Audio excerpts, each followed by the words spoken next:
good to go? Yeah. Hey, yo, is this Larry Chet or what, bro?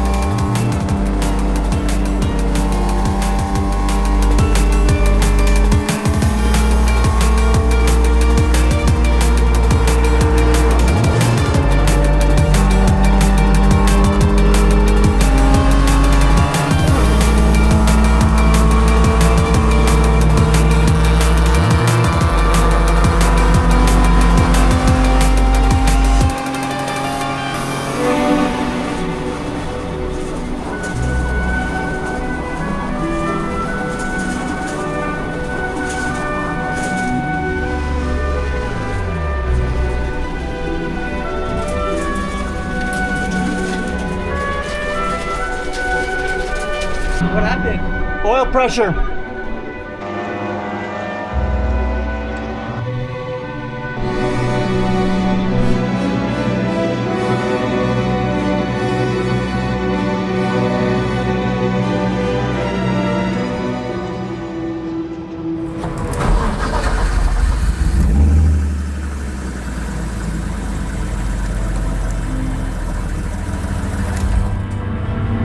That sounded like shit. I had the oil light come on. Look at the oil pressure gauge. I can't believe I'm in shock. It's the M50. That's never been on the side of the track, ever. I'm in shock. I'm in shock.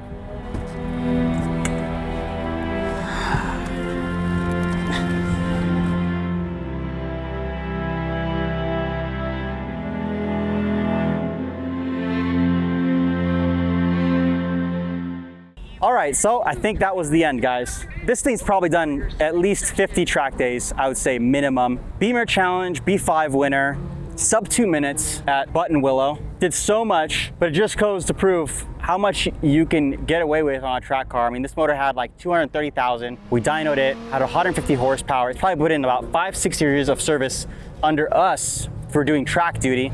And all we did was maintenance on that motor. In a way, I'm sad to see the M50 go. But in a way, I'm almost like, it's time. It's time. She deserves more. She's done good. Suspension's been great. Everything's really been good on it. Now it's just to see how much faster it can go. So M50 will always have a place in my heart, but I think that's it. All right, well, let's pack it up. It's done. It's done. Got some emotional eating to get to now.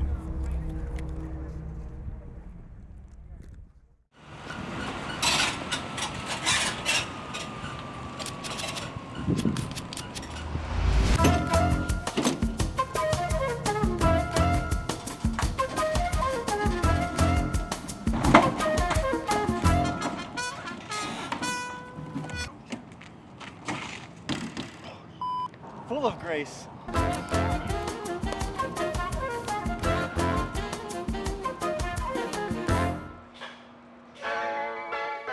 Everybody's interested in a B46 or B48 swap right now, and the guys who have done it are Strom.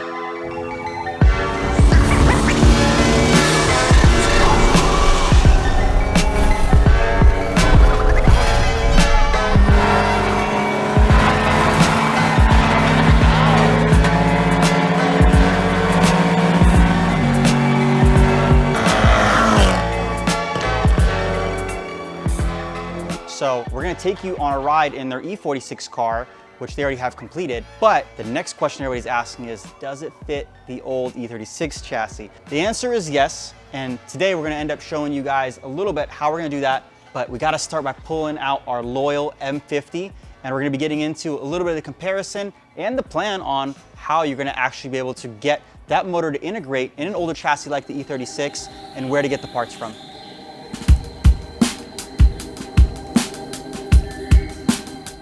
So to help us work through the issues that you can find on swapping this into the older chassis is the expert. This is Nick, and he oversees the Strom B46 program, and we're gonna work through this, but tell us a little bit about yourself and how you got pulled into this.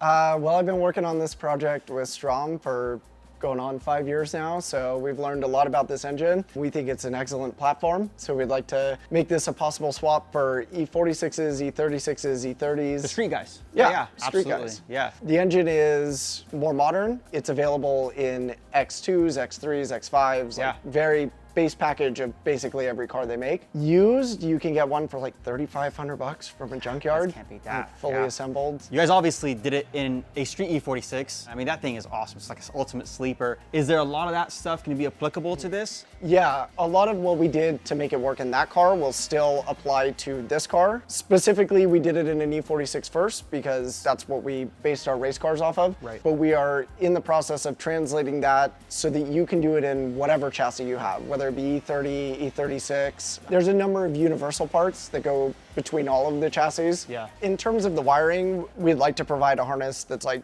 you run power, you Yeah. run ignition, you run starter. If That you can makes find sense. those things in your car, then you Yeah, can yeah. put this engine in. And I think most people's skill set, that's safe. Like, you know, that's gonna be hard to mess up. So great. So we're gonna rip this thing out then. Yes, sir. Let's do it.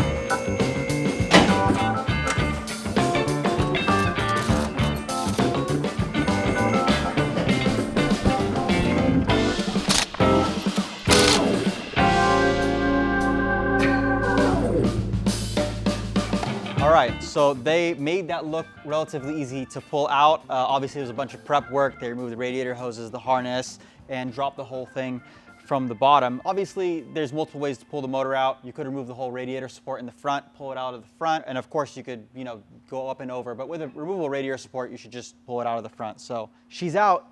I'm torn because obviously we're attached to this motor. You know, we've been through a lot, but it's time to move on. But it is vastly different in tech compared to the plan. So obviously the B46, it looks lighter. What are we looking at, Nick? Just give me the rundown, give me the specs. Yeah, so this is the B48 without any of the dressings on it. Pretty stark difference in size, first and foremost. Iron block, aluminum block, 4 cylinders, turbocharged. This will make 315 wheel horsepower on ethanol. It also is paired with the 6-speed transmissions. So if you're taking this out of a 330 E46 or any E36, you're gonna get an additional gear with that transmission.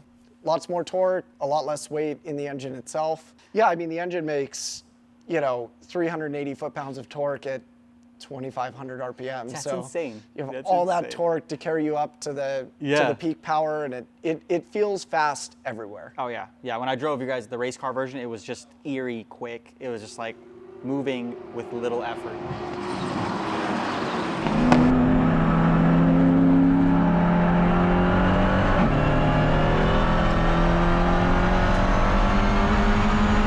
We're excited for that for the E36 for sure. But B46 and B48, basically they're almost the same. It's just a small difference, I assume. Yeah, the nomenclature, B48 is worldwide, B46 is Us. Yeah. And so like how far have you guys pushed this motor? On some of the race cars running port injection and larger turbos, we've been up to almost 440 wheel horsepower, well over that in torque. And you're pushing them through slicks, which is even Slick more. tires, yeah, aggressive shifting, you know, Right. so.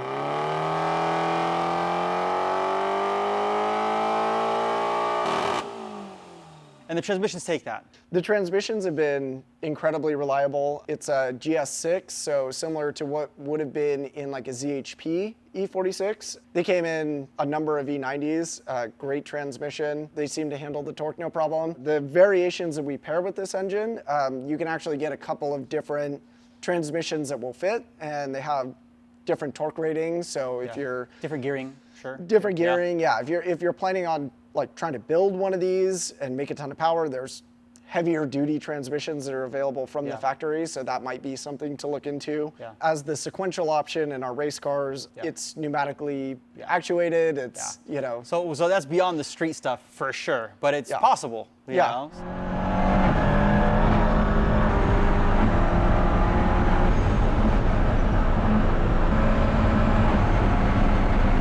You know, just looking at it, it's vastly different. I'm really curious about the weight when we come to compare these two. It is shorter, which is going to be awesome. I think at least the weight will be in the right spot. Well, we know the motor mounts work. We should probably show them the motor mounts. I mean, the same ones that you guys used in the Bailey swap. They're beautiful, so let's show it to them. Yeah.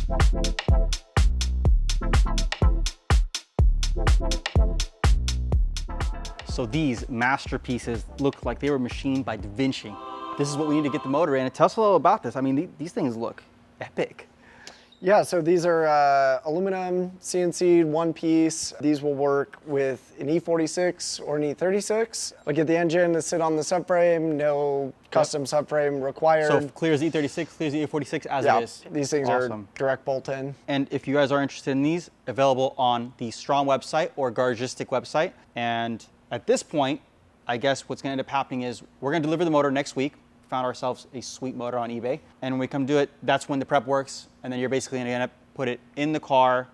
Then what would be the next step? Once we get the engine on the subframe with the transmission, get into the car, we'll work on the wiring, we'll work on the plumbing, we'll work on trans brace. fuel system, trans Right. brace, yep. As far as the transmission, speaking of transmission brace, what's the plan for the one that we're gonna put in the E36? What do we find? There's a few different transmissions that you can run with this. We went with the highest torque rated version. So that's going to be a GS653 out of like an E90 diesel from Europe. You can pick them up on eBay. We'll go over the clutch that we're going to use and the flywheel, and you'll have another gear. Yeah, that's nice. Okay. Yeah. Well, awesome. I'm so excited. This car is going to rip. So as we continue, let us know any questions that you might have. Obviously, we're going to go through the whole build series. And I think we're going to close out this episode with a test drive of their E46 car. So stay tuned and leave us any questions that you may have in the comments below. So what is it making right now? This is about 310 at the wheels and 400 foot-pounds of torque Oh my God. at 2,300 RPM. So my God. and the AC works, which took Can't beat that. That took a lot of work. Yeah, no, I'm sure. It's kinda,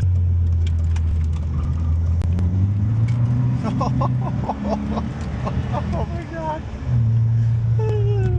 it's a fun little car. No one would Sleeper. suspect this. Oh no, it's so No one sleeper. would suspect this. It's so sleeper. That's amazing.